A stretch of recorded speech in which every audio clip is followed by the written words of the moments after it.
All right, let's look at all the action from the FIFA World Cup quarterfinals. We've got Deji Omotoyebo joining me once again. And Deji, a very, very interesting set of quarterfinals we saw.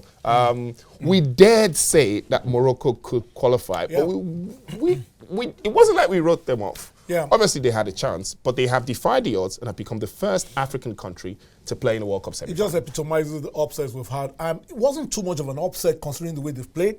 Hitherto, beating Portugal, they had beaten Belgium, they had beaten, I think, Spain. So it wasn't too much of an upset, but it was still a bit of a pleasant surprise that it got through. And, you know, the critical thing about Morocco has been 9 games now, they've considered only 1 goal during this World Cup, and that was an own goal.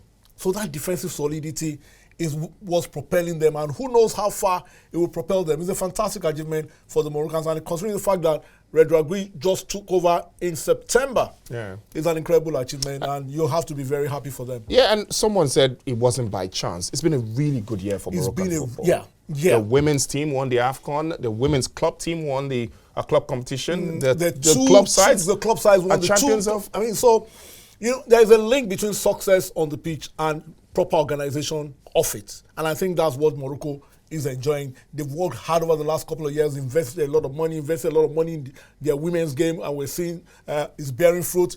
The men are doing well. They won the 2 continental trophies, like you said. They have become the first African country to get to the semi-finals of the World Cup. It didn't happen by accident. It didn't happen by accident. What about the other games we saw in the quarterfinals? Oh, probably the most dramatic game, Argentina-Holland.